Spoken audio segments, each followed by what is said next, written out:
Some encounters need no invitation, just hearts still warm enough to recognize each other in silence.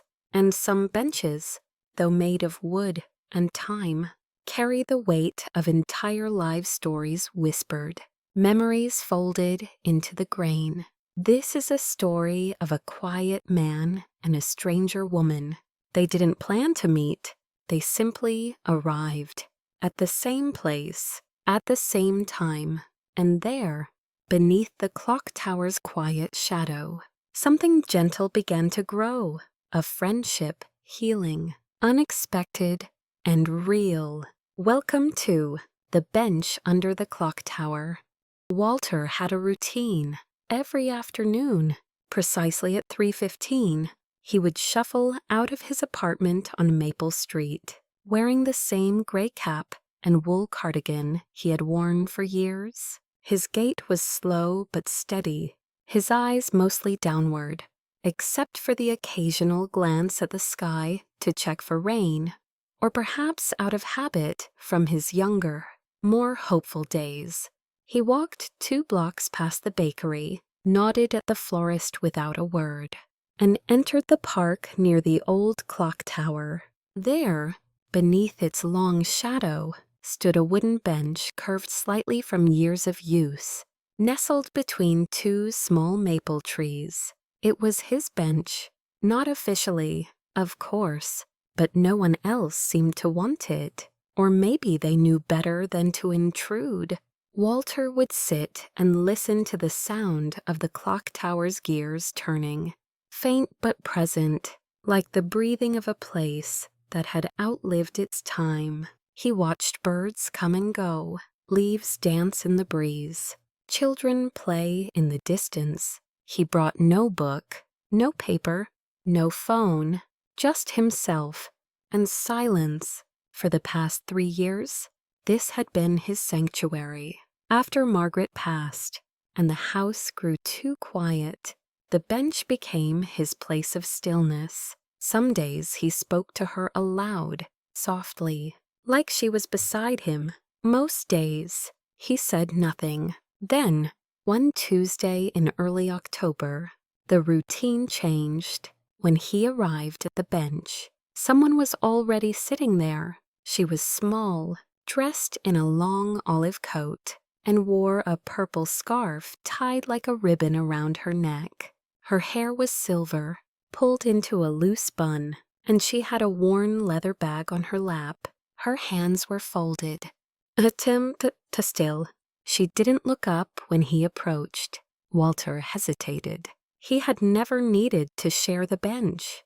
Part of him wanted to turn around, walk to another spot, maybe go home, but something in the way she sat, composed yet fragile, like an old photograph about to fade, made him stay. He cleared his throat. "Mind if I sit?" The woman looked up. Her eyes were pale green, soft and curious. She nodded gently. Walter sat on the other end of the bench, leaving a respectable distance between them. For a while, neither of them spoke. The clock chimed 4. A breeze swept past, rustling leaves and scarf alike. The woman pulled her coat tighter, but said nothing. Walter risked a glance. She was watching the birds. "They always seem busy, don't they?" he said, surprised by his own voice. The woman turned to him, a smile forming slowly. "They do, like they're running late for something." Walter chuckled softly. "Wish I had somewhere I was late to." She didn't reply, but her smile stayed a while longer. After a minute, she said, "You come here often." "Every day. Same time. 3:15. She nodded. "Thought I recognized the cardigan." Walter blinked. "You've seen me before." "A few times. I usually sit on the bench near the pond. But today, I felt like a change." He didn't know what to say to that, so he said nothing, and she didn't seem to mind. They sat until the sun dipped behind the buildings, casting long shadows across the path. Walter stood slowly. "Well, Same time tomorrow, I suppose. The woman looked up, her scarf catching a bit of light. Maybe. He nodded and turned to leave. As he walked away, he realized he hadn't asked her name, and she hadn't asked his. Strangely, that felt all right. Sometimes, silence is enough to begin a conversation. Walter didn't sleep well that night. It wasn't that anything was wrong. Exactly. He just kept thinking about the woman on the bench. The way she said maybe like it carried weight. Like her answer depended not on his presence, but her own decision to keep being seen. He made his tea the next morning with slightly more care than usual. He didn't like to admit it, not even to himself, but he hoped she would be there again. At 3:15, he returned to the bench. It was empty. He sat anyway. 15 minutes passed. The clock chimed 4. Just as he was considering going home, he heard the soft rhythm of footsteps on gravel. She appeared from the path near the rose garden, walking slowly, her purple scarf fluttering lightly behind her. She didn't smile, but her eyes met his, and she nodded as she sat down beside him. "Hello," he said. "Hello," she replied. They sat like that for a while, the kind of quiet that feels like company, not absence. Walter spoke first. "I realized I don't know your name." She glanced at him. "Does it matter? Maybe not. But I'd like to know." She considered this. "Elise?" He nodded. "Walter. Nice to meet you." "Walter. Nice to meet you." "Elise." They shook hands. Briefly, and for a moment, it felt like the park itself exhaled. The days that followed fell into a new rhythm. Some days she arrived before him. Some days he waited. But more often than not, they met. They spoke about the birds, the weather, the peculiar habits of squirrels. Then, one day, Elise brought up music. "Do you play anything?" she asked. Walter smiled faintly. "Used to play trumpet. Long time ago. My wife played piano. And now I just listen. Mostly old jazz."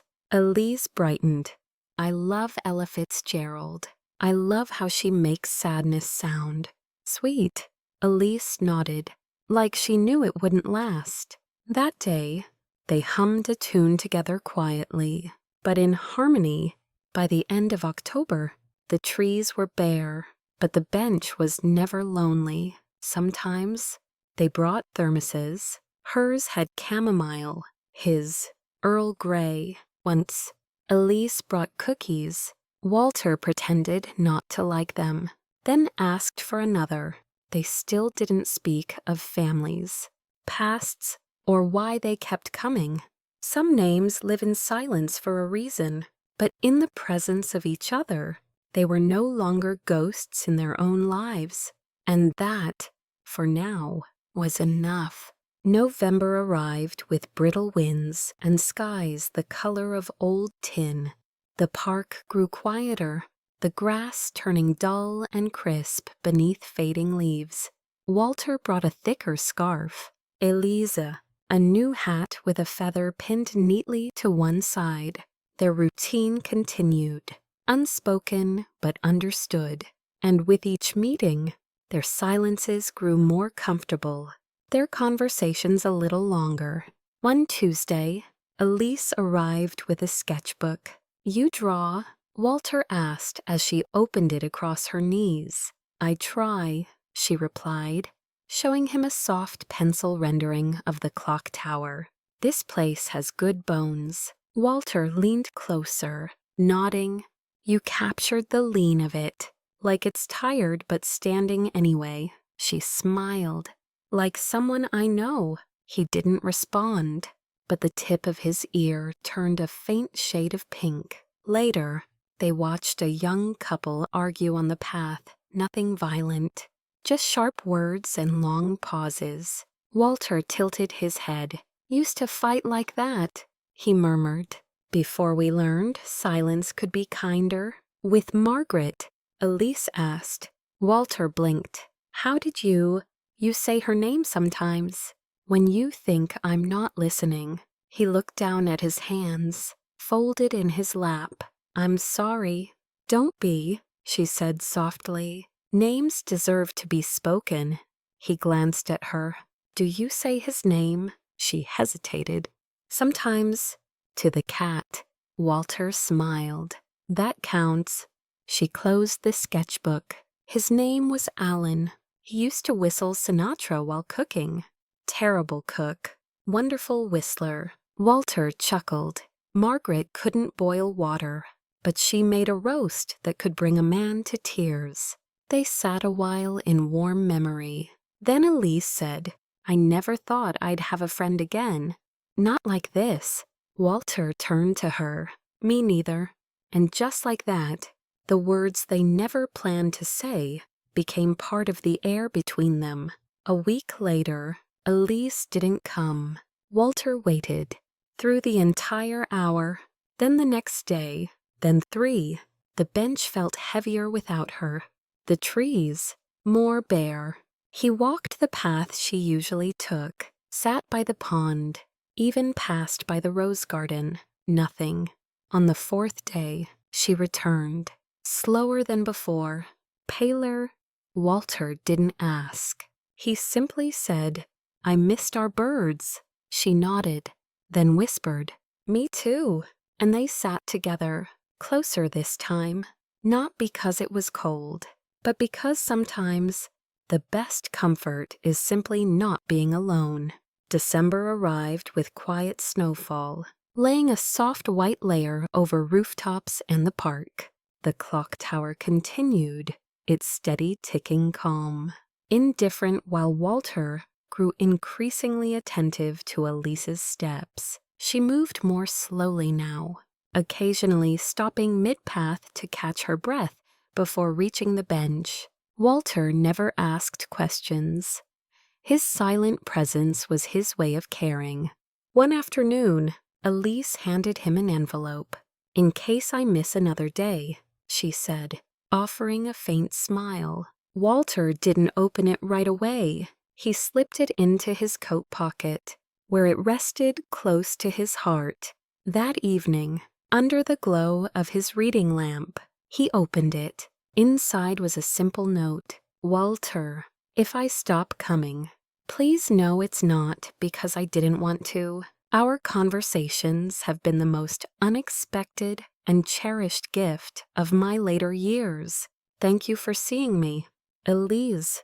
His eyes stung, but he didn't cry. Instead, the next morning, he returned to the bench. And the next day, too. On the 5th day, Elise still hadn't come. Walter sat there for hours. Finally, when the cold reached deep into his knees, he stood and walked slowly toward the path that led to the rose garden. There, beneath a bare tree, stood a nurse. She recognized him immediately. Are you Mr. Walter? He nodded. Miss Elise asked me to find you. She's in hospice now. Nearby. She wanted you to know she's okay. Walter didn't hesitate. The next morning, he visited. Elise lay in a small room filled with soft light. The walls were adorned with framed sketches of the park, the clock tower, even the bench. Hello, Walter said softly. Her eyes opened, and a smile lit her face. You came. I had to. I missed our birds. She chuckled faintly. They miss you too. From then on, Walter visited daily. Some days she was lucid. Others she slept through. He brought her music, shared stories, read aloud poetry from a book she once mentioned. And on the day the city was blanketed in snow, Elise gently squeezed his hand and whispered, Thank you for making the end feel like a beginning. That night, she passed. Walter didn't cry right away. The next morning, he returned to the bench, and there, where she once sat, he placed her sketchbook, closed but never forgotten. winter melted slowly into early spring. The bench that had once been dusted with snow now welcomed golden specks of pollen and the shy bloom of crocuses nearby. Birds returned, bringing back the everyday hum of the park, but one spot remained quieter than the rest. The bench beneath the clock tower. Walter still came every day. Sometimes he brought a newspaper he never read. Other times he simply sat. The space beside him remained untouched, his coat slightly folded to the side as if Elise might still show up. Fashionably late, he began to carry a small notebook, something Elise would have appreciated. In it, he wrote letters to her, small thoughts, memories, observations. He wrote of a child learning to ride a bike, a man proposing under the old tree, a crow that stole someone's sandwich. Dear Elise, he would begin. You wouldn't believe what I saw today. He never stopped talking to her. One April morning, Walter was joined by a little girl, no older than 10, carrying a sketch pad. She shyly asked if she could share the bench. Of course, Walter said. Scooting over, she sat and began to draw in silence. After a while, she showed him the page, a rough but sweet sketch of the bench, with the clock tower standing tall and protective behind it. That's lovely, Walter said. My grandma taught me to draw, the girl said.